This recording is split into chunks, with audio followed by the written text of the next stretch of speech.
You're listening to the E2C Network, podcast by Auburn fans for Auburn fans. War Eagle Auburn fans, welcome to No Huddle, your source for Auburn football news and discussion, part of the E2C Network.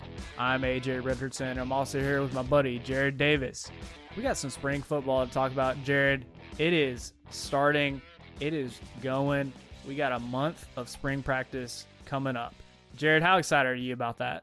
I'm pretty excited. I don't know how the football players are. I sat outside yesterday and it was like 80 degrees, and I'm thinking, whew, I would not want to be in pads doing this. But, we didn't have it last year, so I'm glad they're able to do it this year, and good to be talking about football again, sir. How are you doing? Right? I'm doing great. I mean, I was just thinking back to, we're in the middle of middle of March now. And I was thinking back to last year, of course, when everything started shutting down, and thinking, okay, cool, we may just not get some spring practice, but we may get, some sort of weird summer kind of spring practice, but in the summer, I don't know. And of course, none of that ever happened, and we had to only go to the fall practice, which for a team that, has been under essentially most of the same coaches except for the new offensive coordinator last year, it seemed like we'd be okay. I know we had our struggles, but I really think you got to have a spring practice. And Brian Harsin has said the same thing. You got to have a spring practice, especially with a new head coach, offensive coordinator, defensive coordinator. Most of the assistants are new. And we do have some veterans on the team, which I do feel better about. They know how to handle themselves, already have established themselves as leaders.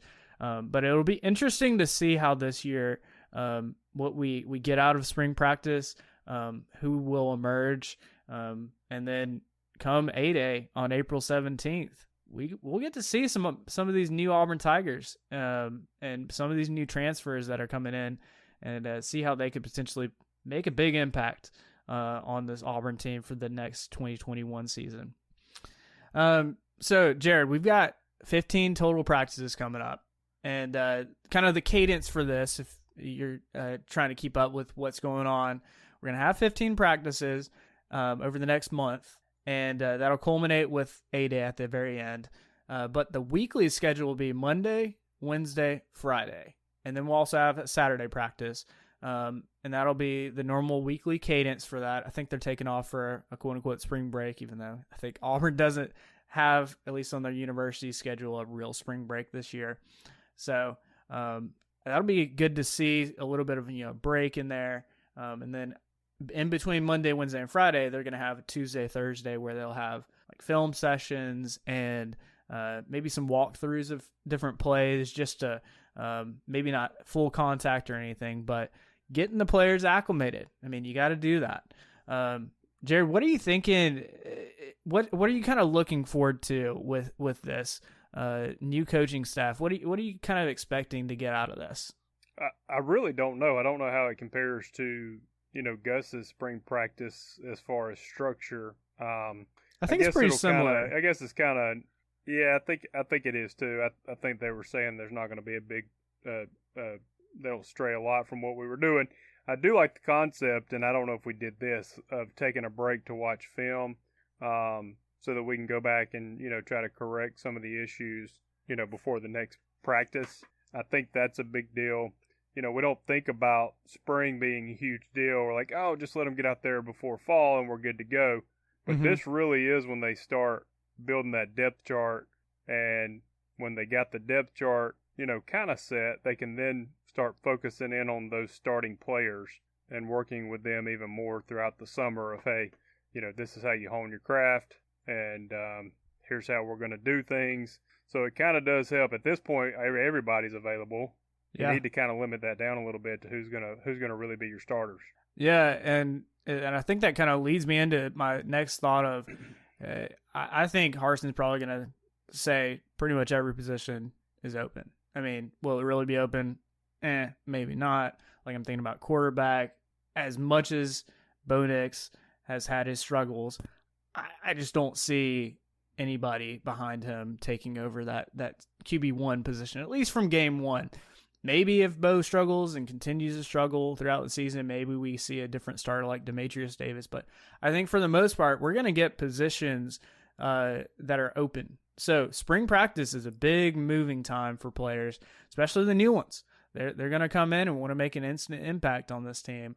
They're going to try their hardest to come in and play hard and show the coaches what they got. So I think there's going to be a little bit of movement, but I don't think overall we're going to be like, oh, wow, like Tank's lost his starting position. No, I don't think that. Like, I think I was about Tank, to say, I know one position. I know one position. Harsha can say what he wants, but there's one position that is in no question. And that is offensive. I'm kidding. That's Tank. The offensive tackle. Yeah. Sorry. Couldn't help myself. Yeah, that's Tank. You're right, though. Other than that, and he's not gonna say that. He's gonna push Tank, but there's no way. I mean, if Tank's healthy, he's starting. But yeah, you're right. I think Bo starts as well. I think if a grad transfer had somehow come in, I think you could have seen a scenario where probably still Bo's job to lose, but he needs to be a little careful. You know, all right, I got a grad transfer like the guy from Oregon if he would have come. Nothing against Demetrius Davis, and you know he broke records in high school out in Texas, but just true. You just don't usually start a true freshman unless you really have to. Yeah, I mean that was kind of the case. I mean, you look back at Auburn's track history; it was at least 20 years previous before Bo Nix did we actually start a true freshman, if not even further. So, I mean, just from most coaches will not start that true freshman if they've got a more veteran, seasoned guy. And Bo Nix has the experience of playing in the SEC now for a couple years, and I think can handle it. It's just a matter of now switching over to Mike Bobo and Brian Harsin and what they want to do on offense. Can he make that transition? And I mean, I think the big word that comes to mind right now is develop into the guy that we think Bo Nix can potentially be. We've seen it in spurts, obviously, but can he do that consistently and get Auburn up to like the 10+ win seasons that we're hoping for?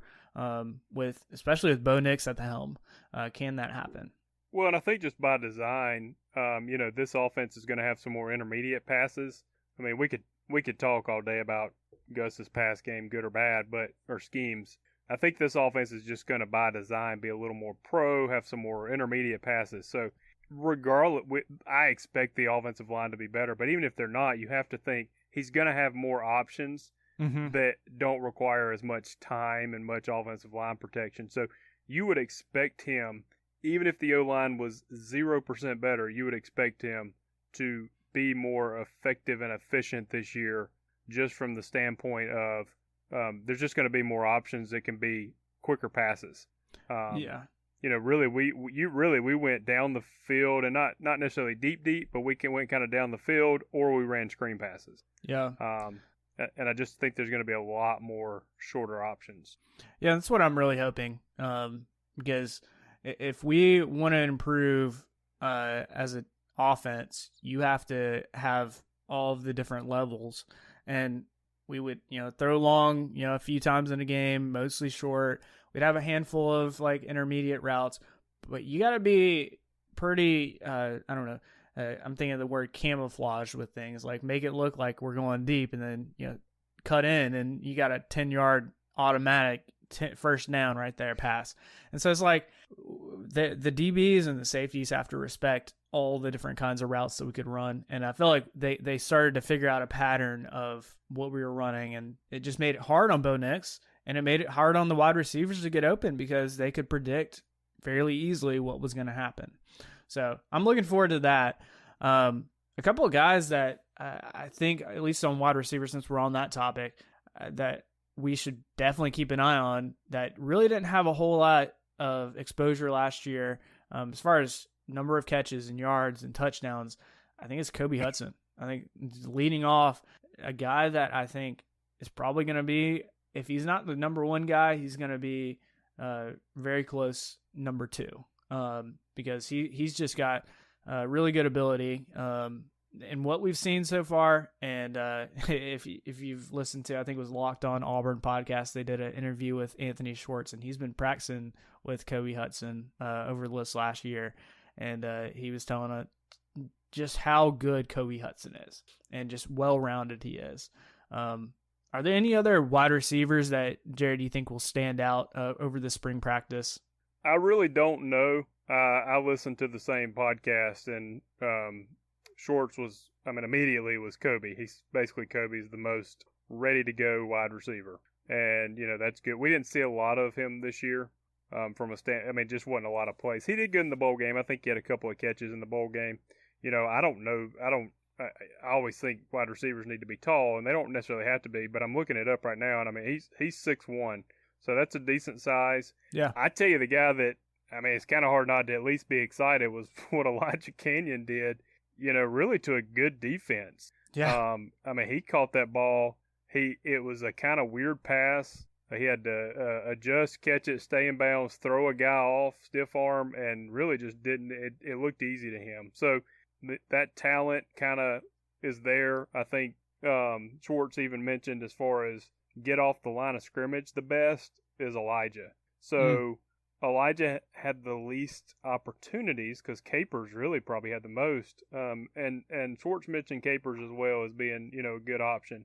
But I tell you something I like, and I know high school video doesn't necessarily mean anything. I get that. Everybody's playing against different competition. But that kid we brought in, 4-star receiver, I think out of Texas. He's got a little bit of Seth Williams in him. Are you talking about, is it Malcolm Johnson? Or is it a different guy? No, I think it's I don't know. Actually, it was the guy that just recruited this year. Like he probably, I don't know, unless he enrolled early, he's not even on the team yet. He was a part of this new recruiting class. Yeah, gotcha. And he was a 4-star, and I don't know what the competition he was playing against looked like, but it was, he's got a little Seth Williams in him. So I don't know, true freshman Seth came in and made a big impact freshman year. So that's another guy to keep an eye on. So, yeah, but I would say Kobe, everybody kind of keeps saying he's the most, ready-to-go receiver. Yeah, and one of the guys that, from that interview with Anthony Schwartz, he didn't even, I don't think he mentioned Shedrick Jackson, which I was kind of shocked about because Shedrick got a good amount of playtime. He didn't get as many catches, but he was out there blocking. He was doing the dirty work of a wide receiver, and he did well. And he's got, I think this will be his junior year, so I expect him to get some play time as well, and maybe get some more opportunities to catch some big balls down the field. Hal Presley was the receiver. He's a 6'3". He's from Arlington, Texas. Hal Presley. Oh, nice. I like the name. He's a 4-star. That's the guy I'm talking about. So keep an eye on him as well. Yeah. He may be one of those dark horses that we hear come out of the spring practice that you're like, all right, who's this guy? Who's this Hal Presley guy? We'll see. Well, and he's 6'3", and a receiver, that's pretty good size for 6'3". You don't want to be, if you get too tall, it's hard to move, but that's good size. So, maybe that's what reminded me of Seth. But anyways, It's the point being, it's wide open. Yeah. Another position to just kind of tag team with that I was thinking about was tight ends. And I know over the last few years, well, really 2 years, we've been going after some tight ends and gotten a few. The one that sticks out in my mind is Brandon Frazier. He's 6'7", 270, and I'm just thinking, I don't know. It's only a foot and something taller than me, so. Yeah, that's a big guy. Yeah, and he's got good hands. If you're that big of a guy and you got good hands, I think red zone, use him in the red zone.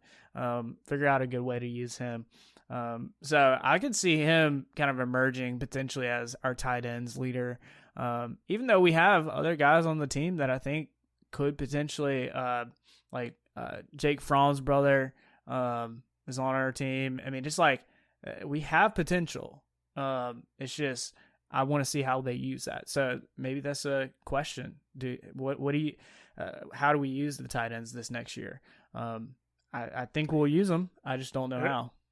Who's the guy that came in and played Wildcat every now and then? It was JJ Pegues. JJ Pegues. So I don't know what we do with him. True. He's It's a big guy. I mean, I'll be honest with you. I mean, from his standpoint, he probably do better to maybe try to learn how to be like a defensive end or something, because that his body and athletic ability is just amazing. But if we can find a way to make him a versatile tight end, that'd be awesome, because he's a big guy. You get him in any space. The DBs, all they can do is go for the ankles. Like, you're not going head up against a guy that's 300 pounds like J.J. Pegues. Well, no, and you remember last year he hit like a spin move, and I think he leaped over somebody. I mean, I was like, oh my goodness, how do you even? I mean, that's just crazy for that size to be doing those moves. Right, exactly. I'm really looking forward to see what they do with him too. I mean, I kind of lump him into, just a versatile player that if they want to put him on the offensive line, I'm sure he's not good at it right now, but maybe if he transitions, maybe if we need him. But see, at the same time, like, he seems so athletic that I'd almost want the ball in his hands, like, to make something happen. Yeah, he's definitely a player you can do something with. He's got a lot of athletic ability and a lot of God-given ability. Yeah. So, it'll be fun to watch. I'm with you. That Frazier guy, the problem with him was I think he was hurt most of the year. He was, yes. Yeah, so we didn't get to see him. I think he played in the bowl game, and I think Bo did go to him one time, kind of on one of those like Sal Cannella, like back shoulder in the end zones, and it was just a little too high. Yeah. Which is hard to be a little too high for that guy. Right. But I think that's what you're going to be seeing. You're going to see, all right, red zone, throw it up, only my guy can get it. Yeah, I mean, that you got a DB that most of them in the SEC are 6 foot, 6'2", usually at the tallest, and going up a guy that's 5 inches taller than him that can jump like Brandon Frazier. I think that would be awesome. That puts advantage to Brandon Frazier like nobody's business. I mean, it's like putting Gronk out there. It's like Gronk's just going to do what Gronk does, and it's like Brandon Frazier, if he can, I mean, he's got the hands, he can do what he wants to do. Yeah, he's definitely got there's some options there at least. Yeah, exactly. All right, Jerry, let's transition from offense a little bit. I know we'll have, I'm sure, some of the answers over the next few weeks with how spring practice is going to go. But let's talk about defense and what you think about how we're transitioning from a Kevin Steele type defense, which was usually like a 4-2 kind of hybrid kind of system, where they'll have the buck at the, he can do whatever he needs to now potentially a 3-4 or a 4-3 kind of transition to what Derek Mason does, which I think will be kind of an interesting mindset change for our defense a little bit. But I'm not necessarily too concerned about this as far as transitioning. It may take a few games, but the way our schedule lays out, we've got 4 non-conference games. We got Penn State thrown in there too. It's going to probably be our biggest game in that. But besides that, that's going to be our time to learn what to do on defense. And defense is a lot of, what do you see, and then react.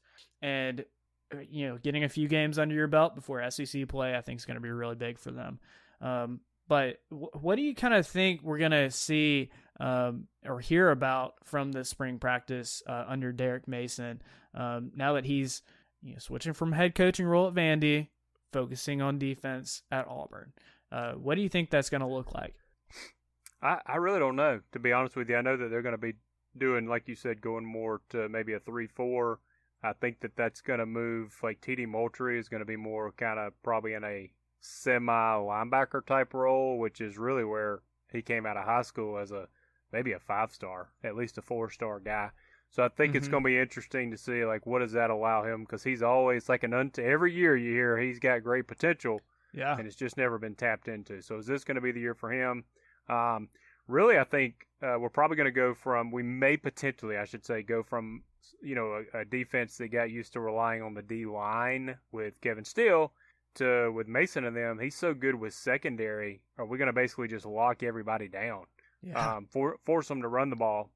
And when Mason was out at Stanford, I think they had the number 1 and number 2. The 2 years he was D coordinator, they were like 1 and 2 in the Pac-12, and I know they were top 10 one year in the country in defense. So not a lot of film out there on him as a D coordinator, but the film we have, pretty good. Put some guys in the NFL. One of them you may have heard of, which was Richard Sherman. So. Oh goodness, yeah. I mean, that's a name that quarterbacks and wide receivers fear because he knows what to do. And that's one of those, I think secondary I'm not as worried about. I mean, we've got Roger Mccreary, who's, I think of him as the leader of the secondary. He'll be a senior. He honestly could have gone after this year to the NFL. There were some potential drafts, like the projections where he was going to go middle rounds, kind of NFL draft, but he decided to come back and be a leader on this team. So there's already some buy-in from him, and I think that'll come with getting the other guys bought into this new system under Derek Mason. Hey Auburn family, we're going to take a quick breather from this episode to bring you an important message. One of the most well-known things about Auburn fans is how loyal they are, and we show that loyalty by the colors that we wear. Let us help you stock up on those colors by going over to our tpublic.com store. There you'll find a variety of merchandise geared towards designs based on E2C Network and Auburn content. While TeePublic is known for their t-shirts, they have a wide selection of merchandise options for you to select one of these designs to be put on. They also have other types of apparel, stickers, mugs, and much more. Here's the beauty of it. Your purchase will help support this network and the content that we regularly produce. The purchase will also go to support independent artists who put a lot of hard work into designing these concepts, especially for you, the Auburn family. And did I mention that they regularly have sales? T-shirts for $13? You have to be kidding me.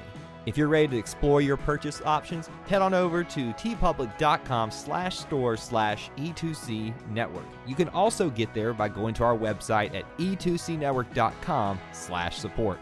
Now that you've got some options to suit up for game day, let's head back into this episode. Another one of the guys that I think could be a big guy for us on the defensive secondary is going to be Nehemiah Pritchett. Last year, he numbers wise was one of the best in the league. He had so many lockdowns where he just had the guy. If it was past him, the odds of them catching it were very small. So we got to have those kind of players, and you got to think Derek Mason is licking his chops with even guys like Smoke Monday, who just he knows where the ball's going. So I think our secondary will be fine. Any kind of guys that you think might be new that we should talk about in the secondary that you can kind of think of potentially that may stick out? Yeah, I mean, I guess if I'm pronouncing it, Drayshawn Miller from West Virginia. Yeah. I think you before this you mentioned to me that he led the Big 12 in pass breakups, and the Mountaineers were number one secondary in the country, if I'm not mistaken. Yeah. So, and he led them. So I think, and he's coming in saying all the right things. He kind of wants to be a one and done. Like I think he may have more than 1 year potential because he didn't lose last year, I guess. But he wants to come in here and prove his draft stock and go to the NFL. So he's not coming in here just to mess around. Yeah.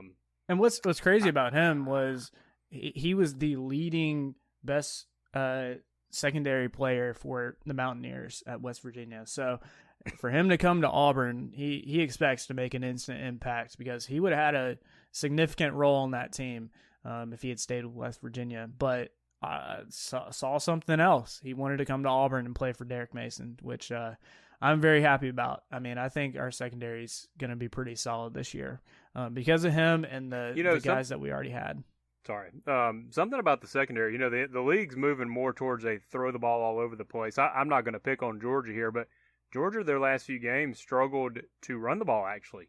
And one of them being against Mississippi State. But they did not struggle throwing the ball. They were throwing for over 400 yards. So if Mason and them can figure out, all right, let's lock everybody down and force you to run, it kind of sounds weird in the SEC. But if you can make that happen, yeah. The new thing is to sling the ball around. And if you go in there and your guys are locked down and you can't do that and you have to run, that's not what you've been practicing because all these coordinators are being brought in to figure out a way to get receivers open and throw it around.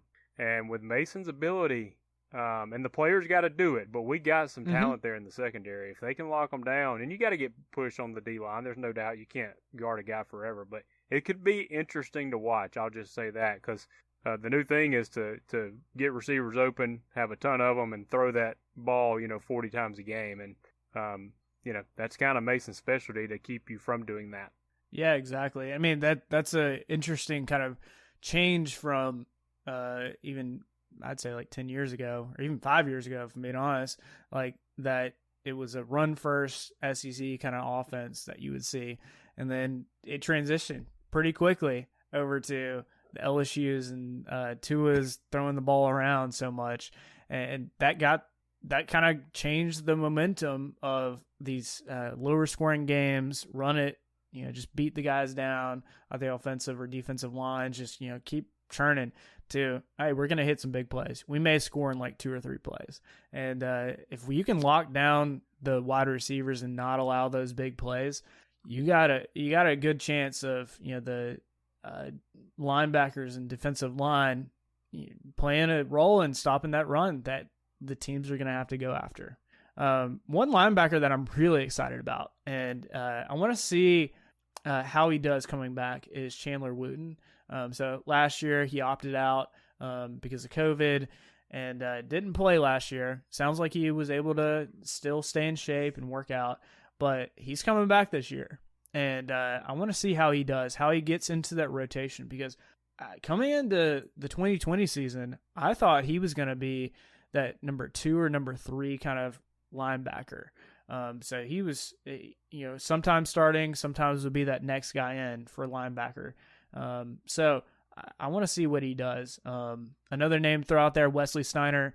He's a new guy that we just recruited, and there's a lot of good talk about him and what he can do. So especially with us having more linebackers on the field that can, sometimes blitz or drop back in coverage or just stop the run for that matter.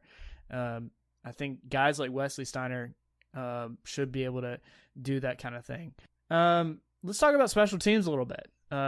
So there's not probably going to be a whole lot of change in special teams, at least from what I've kind of found with doing some research. It sounds like we got Anders Carlson, plays kicking, doing kickoffs. Nothing new there.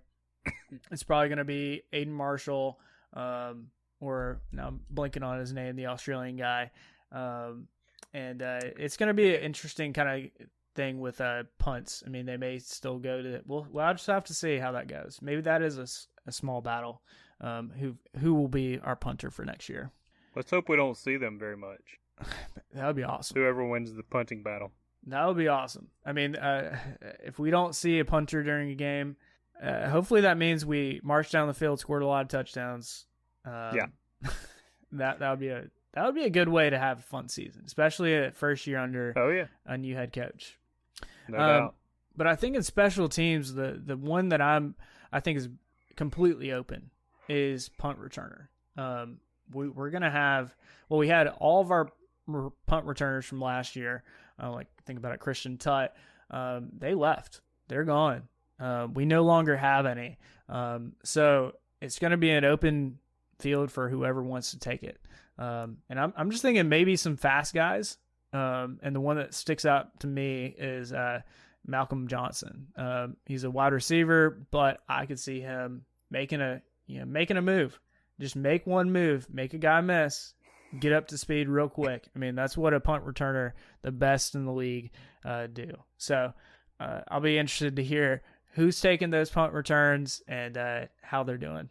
2 things. It'll be interesting to see if we keep Tank at kick return because, Gus might have been like, hey, we're not great on offense. We're trying to manufacture anything here. And obviously he had some big runs and good success, but you want to keep him healthy. So what will Harsin and them's approach be to that?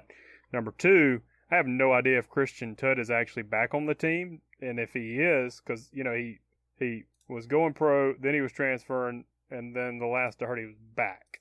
Do you know? Is Christian Tutt on the team? Last I heard was no, but who knows? Okay, so maybe I shouldn't have said back. He's not going pro. He did not transfer. But if he's back, he could be an option at punt return. He's done it several years. Yeah.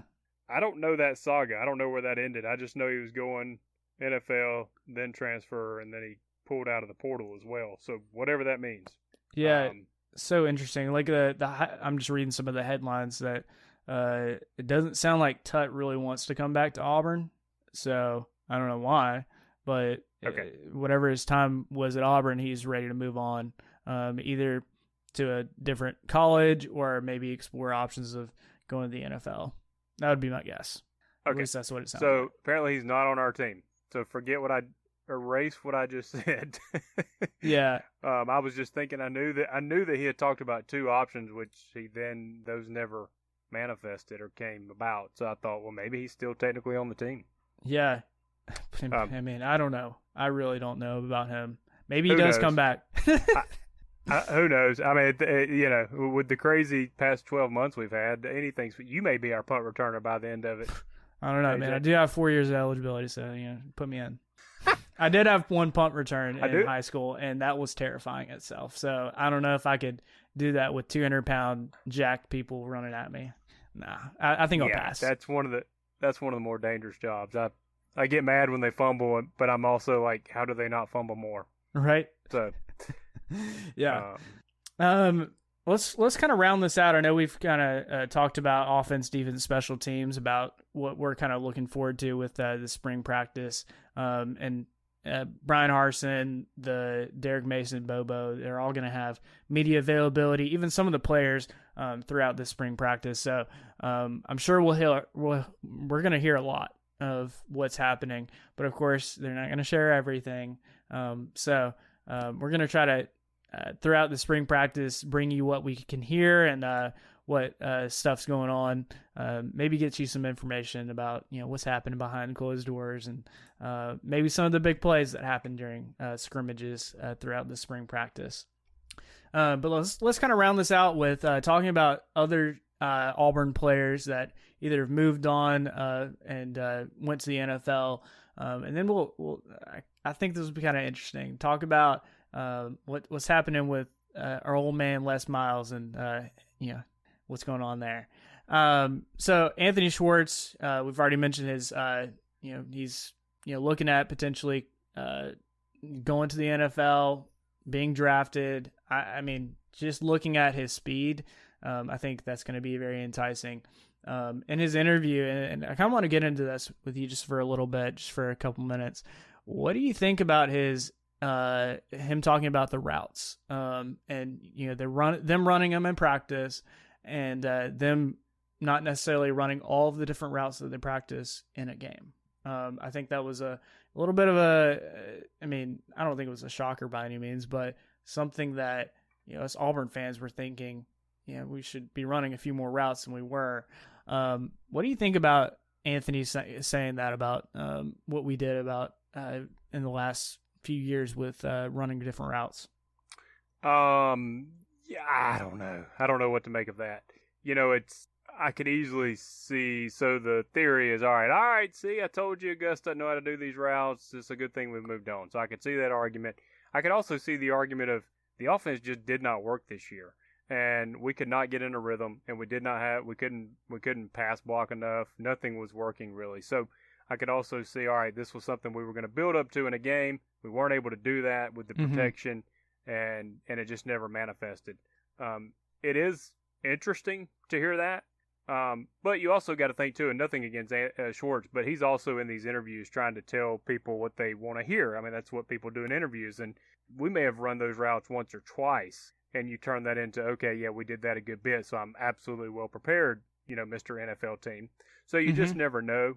I'm not saying he's not being totally truthful, but I know a lot of people are making a lot of that statement. And so I think it could be a big deal, or it could just be a thing of, hey, we tried a few things, we never found the opportunity in the game to do it. He mentioned Darius Slayton kind of knocking down that wall, and this is all through the Locked In podcast. He mentioned Darius Slayton knocking through that wall because there was a stigma with Auburn receivers that they did not know how to run, the full route tree. And so he kind of gave Slayton some props because Slayton's going into the NFL and done really well. So hopefully that does lead to good things for Auburn.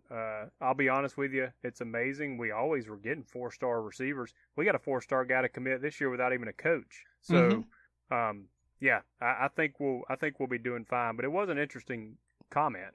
Yeah, I think so too. I mean, I definitely get it over the last 2 years and us, having a very patchwork kind of offensive line, and that kind of messes with the timing of everything. If the offensive line isn't providing enough protection for the quarterback, the routes aren't able to develop, and then Gus isn't feeling comfortable enough calling those routes.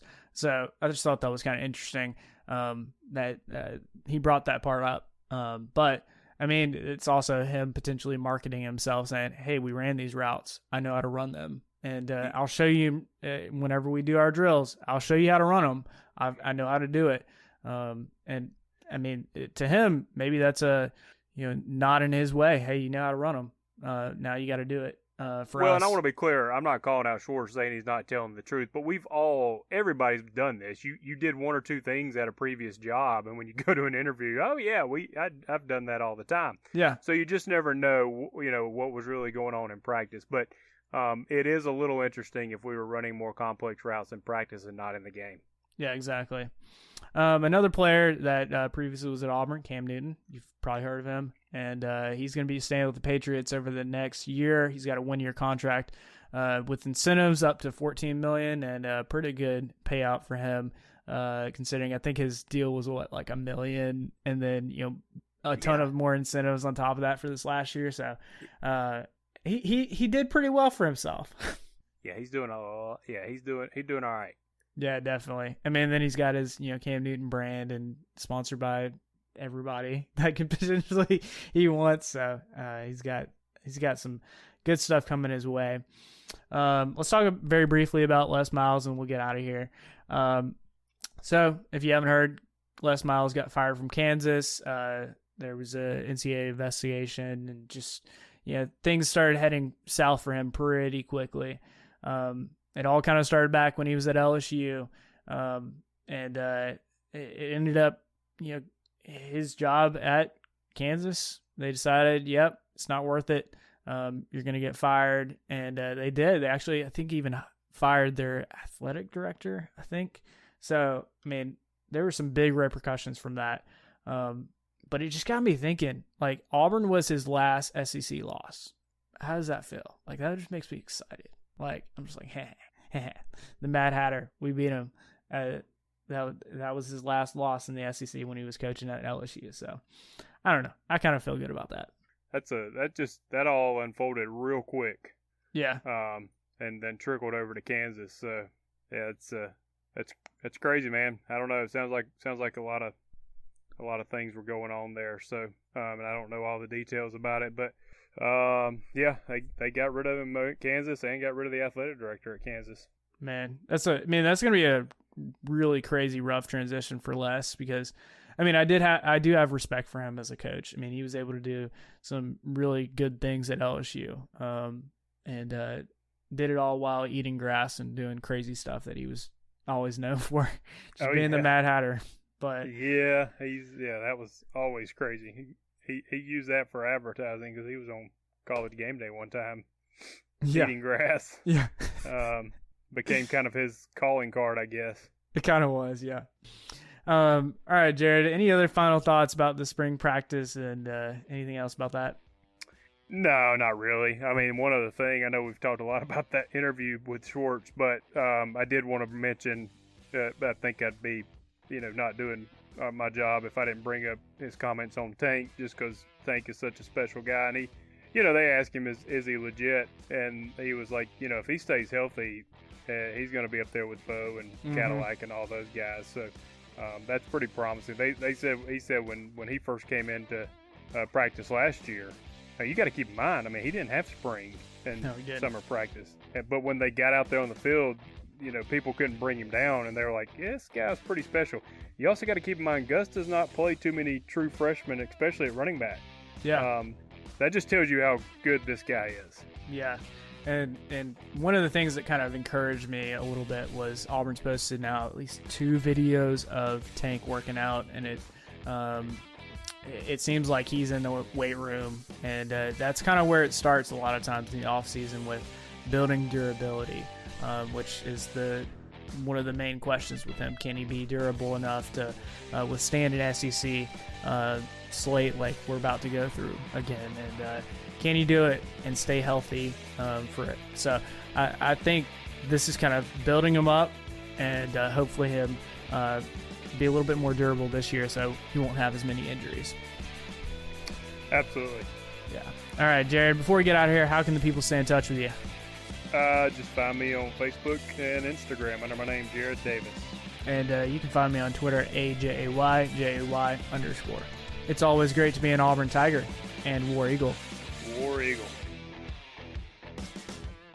Before you get out of here, we want to remind you of a couple things. Head over to e2cnetwork.com, our website where you can find everything that you'll ever need from us, podcasts, blogs, and even ways to help support the show.